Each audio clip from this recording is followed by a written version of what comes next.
Hello and welcome to all our viewers in Nigeria and around the world to News Cycle on Global Television. Coming to you live from the nation's capital, Abuja, I am Ramsey Enoch Agbo. A quick reminder that Global Television is on DSTV channel 365, StarTimes channel 276, and Free TV. President Bola Tinubu will attending the 81st session of the United Nations General Assembly ONGA in New York this September. Nigeria's permanent representative to the United Nations, Ambassador Jimoh Ibrahim, made the announcement while briefing State House correspondent after presenting the budget for Nigeria's participation in the annual global gathering at the presidential villa in Abuja. Jimoh noted that the president has confirmed his attendance at the high-level meeting where he is expected to address the General Assembly and participate in several strategic engagements on issues ranging from energy and education to healthcare, management, and regional security. In another development, Nigeria has called on the Economic Community of West African States to strengthen regional cooperation against terrorism and transitional crimes while sustaining dialogue with Burkina Faso, Mali, and Niger to address the region's security and governance challenges. The call was made by the Minister of State for Foreign Affairs, Ambassador Shola Anikolaye, at the 56th session of the ECOWAS Mediation and Security Council at the ministerial level in Freetown, Sierra Leone. According to a statement, the Ministry of Foreign Affairs spokesperson Kimebi Ibiefa, the minister highlighted Nigeria's leadership role in promoting peace, security, and democratic governance across West Africa. The Senate has confirmed Professor Abayomi Sunday Fasina as a non-career ambassadorial nominee despite opposition from some lawmakers and recent protests by civil society organizations over the nomination.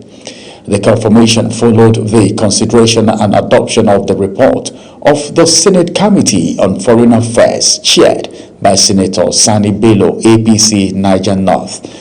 Presenting the report, the committee's Vice Chairman Senator Simon Lalong, APC Plateau State, urged the Senate to approve Fasina's nomination for appointment as a non-career ambassador, High Commissioner of the Federal Republic of Nigeria. The Senate has passed the bill establishing the Federal University of Medical Laboratory Science and Technology in Jos Plateau State, in a move expected to strengthen Nigeria's diagnostic capacity, improve healthcare delivery, and reduce the growing dependence on medical treatment abroad. The bill, which is originated in the House of Representatives, received the concurrence of the Senate during plenary after lawmakers unanimously approved it while sitting as the Committee of the Whole, presided over by Deputy Senate President Barau Jibrin.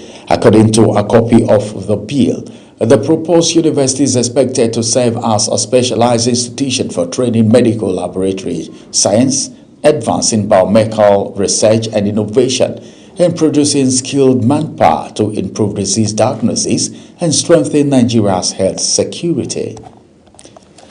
The Speaker of the House of Representatives, Tajuddin Abbas, has allowed the fear of Nigeria on proposed state police framework contains strength structural safeguard to prevent governors and political actors from abusing the system. The Speaker gave the assurance at the National Security Roundtable during the 2026 National Assembly Open Week in Abuja. National Assembly correspondent Anieta Patrick reports. Of the House of Representatives, Tajuddin Abbas, says concerns that state police could be used for political intimidation have been addressed in the executive bill before the National Assembly. According to him, the proposed constitutional amendment provides clear checks and balances to ensure accountability and professionalism in the operation of state police. Abbas explained that a state commissioner of police would be appointed on the recommendation of the National Police Council and confirmed by the State House of Assembly, while removal would require a two-thirds majority of the Assembly and must be based on justifiable grounds. He added that the federal police would only intervene under clearly defined constitutional provisions where a state police service is comprised. Kidnappers have plagued our highways. Disputes between farmers and herders have resulted in deadly clashes. Fear has overtaken our schools. These are local problems and they need local knowledge, local presence, and local accountability. Policing works best when the people who protect the community actually belong to it. And that is the confidence this reform is meant to rebuild. Former Chief of Defense Staff General Lucky Irabor, retired, called for a comprehensive overhaul of Nigeria's security architecture through stronger intelligence gathering, improved institutional collaboration, and the responsible deployment of technology. Whatever model we propose must enhance accountability, professionalism, interoperability, and respect for the rule of law. Third, we must evolve to make intelligence our first line of defense. The future belongs to those who can anticipate threats before they materialize. Kaduna State Governor Uba Sani advocated intelligence-led policing and closer cooperation among security agencies to tackle emerging security threats.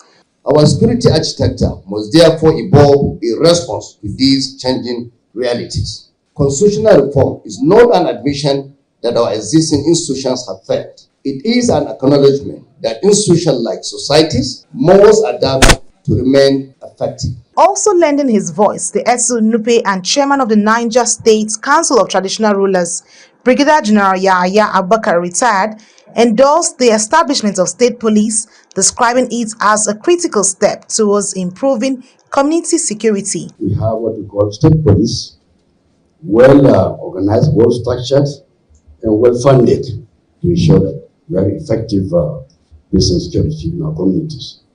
As leaders, community leaders, we have not any other job other than to ensure that we keep our people in peace, we moderate them, we marshal them, and ensure that yes, they commit or they contribute to their own quota.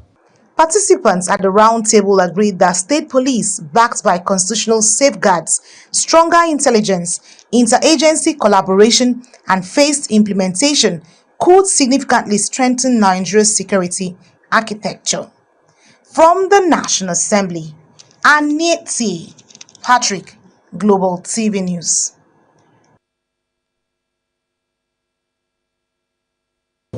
The Court of Appeal in Abuja has set aside the judgment of the Federal High Court, which nullified parts of the Independent National Electoral Commission's electoral guideline for the 2027 conduct of the general election. The appellate court, in a unanimous judgment, held the Youth Party, which instituted the suit challenging the guideline, lacked the locus standi to do so. The lead judgment, prepared by Justice Abubukola Bonjoko and read by Justice Okonabang, held that the party failed to demonstrate how the guidelines affected it or its members in the conduct of its primary election or the submission of names of its candidate for the 2027 polls. Minister of Education Dr. Tunji Alausa has disclosed that the federal government will conduct a comprehensive nationwide household survey to establish a more accurate fatigue figure for the Nigeria's out-of-school children. Acknowledging that existing estimates no longer reflect the current reality, speaking at the 2026 Annual Education Summit of the Education Correspondents Association of Nigeria in Abuja, Alausa said the Federal Ministry of Education was partnering with the National Bureau of Statistics to generate reliable data that would guide policy decisions and intervention in the sector. According to him, the nationwide household survey would provide a clearer picture of the magnitude and distribution of the challenge, enabling the government to design more targeted intervention to improve access to education. The federal government has unveiled the Nigerian Genomic City, a major initiative aimed at boosting scientific research, healthcare, and biotechnology and economic growth. Speaking at a stakeholders meeting in Abuja, The Minister of Education, Dr. Tunji Alausa, said Nigeria must invest in science, research and innovation to fully harness its growing population and remain globally competitive. He announced that the University of Abuja will host the Genomic City, while the proposed National Research and Innovation Development Fund is expected to provide about $500 million annually to support research and innovation. The federal government has completed the 5th phase of the voluntary evacuation of Nigerians affected by xenophobic attacks and related security concerns in South Africa, bringing the total number of returnees to 1,490. The Ministry of Foreign Affairs disclosed this in a statement signed by its spokesperson, Kimebi Ibiefa. According to the ministry, the aircraft conveyed 308 passengers, comprising 305 returnees and 3 Nigerian governing officials who coordinated and supervised the evacuation exercise. You're watching the live broadcast of News Cycle. News Cycle continues after this weather forecast plus business, foreign and sports stories on the other side of this break. Please stay with us. Hello, it's great to have you with us on the weather forecast. Let's begin with the rainfall distribution across the country over the past 24 hours. With the rainfall concentration more in the northeast, some parts of the north central and northwest, and much of the southern region of the country, with rainfall amounts reaching as high as 99.9 millimeter recorded in Port Harcourt, Rivers State, highlighting just how active the atmosphere has been.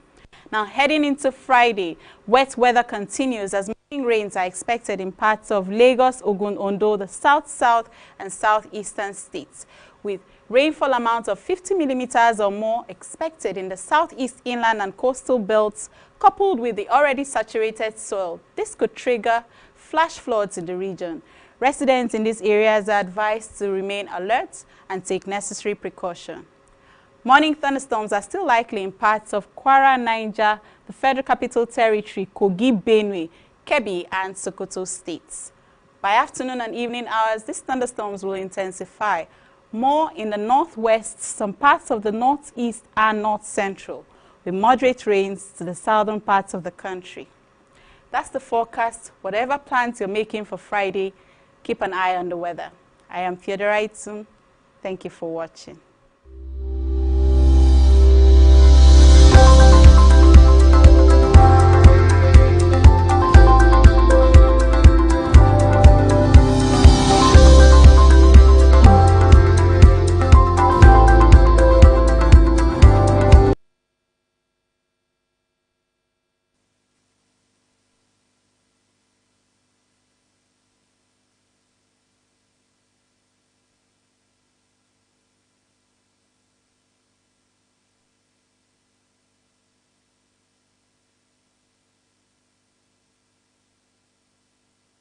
The region's vast agricultural potential and strengthen national food security.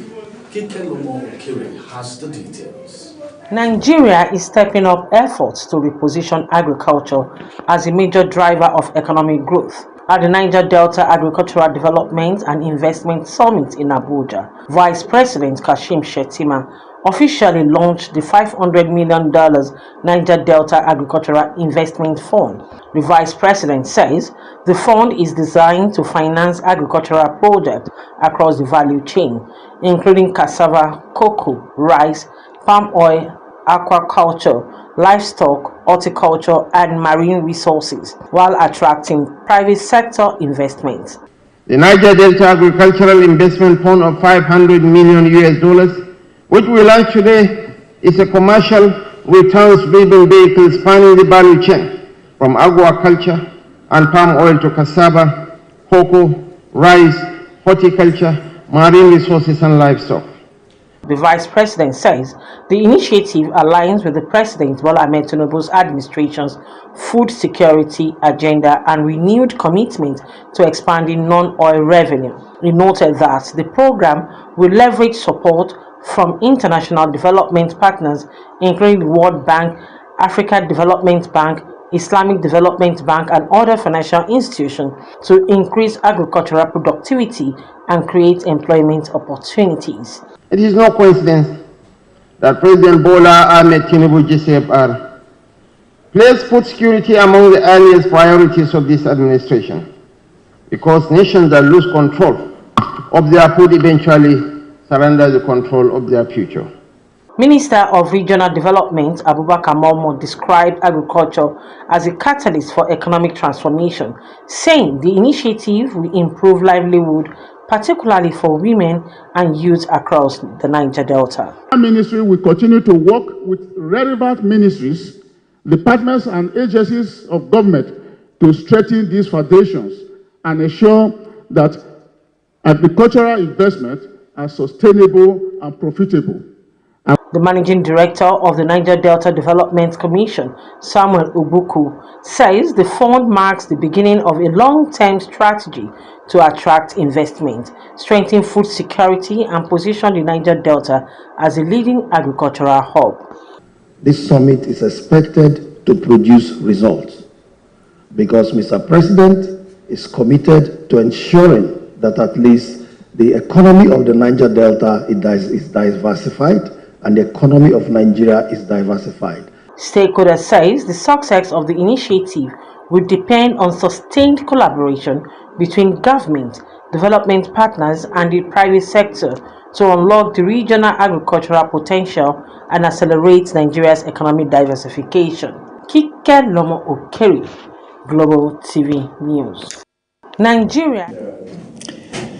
The House of Representatives has demanded a comprehensive account of the nearly 34 trillion naira worth of import duty waivers granted in 2025, insisting that every concession must be transparent, lawful, and beneficial to Nigeria's economy. The directive came during the appearance of the Nigerian Customs Service before the House Committee on Finance as part of the National Assembly's ongoing revenue oversight exercise. Anita Patrick reports. Chairman House Committee on Finance James Faleke said lawmakers are not opposed to government waivers but must determine who benefited, the legal basis for the approvals, and whether the concessions achieved their intended objectives of stimulating economic growth and reducing the cost of essential commodities. The committee also questioned discrepancies in the Customs Service revenue report, despite consistently surpassing annual collection targets. Your reporting is bad. Why do I say so?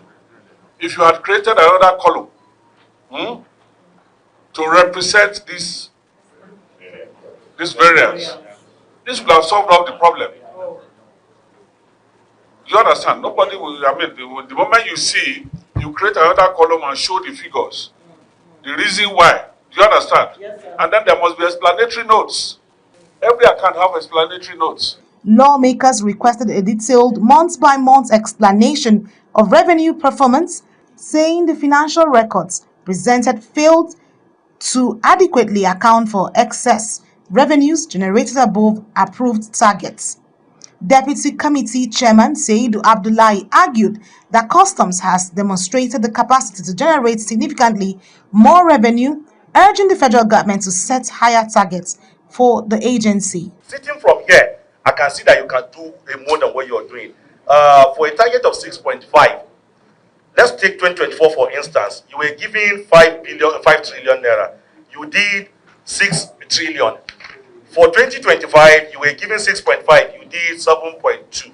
So consistently, you can see that you're doing over and above your target, which means the potential is not being fully explored. So I think that's where we should tailor our argument towards. Responding, the Nigerian Customs Service, represented by Deputy Controller General Kikelomo Adiola, clarified that Customs does not approve import duty waivers, but only implements approvals issued by the Federal Ministry of Finance in line with existing laws. Adiola also advocated greater investment in inland dry ports to ease congestion at seaports, improve cargo clearance, and boost trade facilitation, while assuring lawmakers that most cargo scanners remains operational, with only a few undergoing repairs. When you have AEO in Nigeria, then if your work is going on export, they will give you such privilege, faster clearance, even in those places. If you have an AEO status with Nigerian Customs Service as your cargo is coming in, without inspection, you are taking it out to your warehouse. The committee also directed the Corporate Affairs Commission to submit comprehensive records of registered businesses and reconcile its financial records with the Fiscal Responsibility Commission over an outstanding 13.9 billion naira operating surplus owed to the federal government. The commission says it has begun settling the liability through quarterly payments. From the National Assembly, Anieti Patrick, Global TV News. And now on the foreign scene, the European Union has imposed a ban on the purchase, import and transfer of Sudanese gold, aimed at cutting off key source of funding livelihood and fueling the country's devastating conflict. The European Council says the latest sanctions are designed to weaken the financial network, sustaining the conflict aimed at the Sudanese armed forces and the paramilitary rapid support force. Kabir Hassan completes the story. We'll bring you that story in our subsequent bulletin. United States President Donald Trump has announced nearly $10 billion in new defense-related investment in Pennsylvania. It says the project will create more than 4,000 jobs and strengthen America's military-industrial base. Trump made the announcement at the Pennsylvania's Defense and Innovation Summit in Calist, while he also spoke about Iran and the administration's broader defense strategy. Mukhtar Qasim reports. Submarines, military trucks, weapons and other defense equipment as part of efforts to expand America's defense industrial base.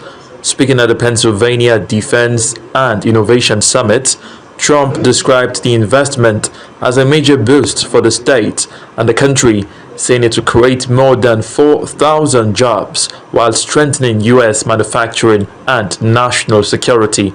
Trump also addressed tensions with Iran, saying the country was under pressure from Washington and expressing confidence that Tehran would eventually return to negotiations. But we're here today to celebrate a colossal victory for this Commonwealth and for the entire nation. This afternoon, we're announcing nearly $10 billion of new investments in our defense industrial base right here in the great Commonwealth of Pennsylvania. And these investments will create more than 4,000 jobs. Pennsylvania workers will build the ships, submarines, trucks, weapons, and industries that will ensure America remains the strongest and most powerful nation in the history of the world. We're doing better now than we've ever done. Also speaking at the summit, U.S. Defense Secretary Pete Hegseth said the administration was reforming Pentagon procurement processes to make them faster, more competitive, and more accessible to private sector innovators, with the aim of accelerating military capability. Your demand of me as a business leader and a builder is that we move at the speed of business and competition and speed and scale. And that's what these folks have funded and founded in their companies. But our bureaucracy was built to keep most of you out. And we've been waging a war of attrition against the Pentagon bureaucracy to open up the aperture and make sure competition and speed and innovation and commercial options have a seat at the table. The summit brought together government officials and leading business executives, including J.P. Morgan Chase Chief Executive Jamie Dimon, Boeing Chief Executive Kelly Otzberg, and Senator Dave McCormick, as the administration unveiled what it described as one of the largest recent investments in America's defense industry. Mukhtar Qasim, Global TV News. Still on the foreign scene, Prime Minister Keir Starmer has made his final appearance at the Prime Minister's question, bringing to a close a defining chapter in British policy ahead of his departure from office. In an emotional farewell, Starmer told lawmakers he was leaving the United Kingdom in a better position than he found it. Deacon Michael reports. The House of Commons witnessed a historic session as Keir Starmer faced Prime Minister's questions For the final time, the outgoing Prime Minister fielded questions, defended his record, and received tribute from lawmakers across the political divide in what marks the end of his tenure. Reflecting on his years in office, Keir Starmer said leadership is a responsibility that must eventually be passed on, noting that after 6 years as Labour leader and 2 years as Prime Minister, the time had come to hand over. We had just lost the 2019 election, which nearly broke my party. It was the worst result since 1935, and we were found to be institutionally anti-Semitic. Starmer is stepping down after losing the confidence of members of his Labour Party, with former Greater Manchester Mayor Andy Burnham expected to succeed him as the party leader. Beyond politics, the Prime Minister used the occasion to express concern over the recent killing of former lawmaker Anne Whitcomb, describing the incident as deeply disturbing.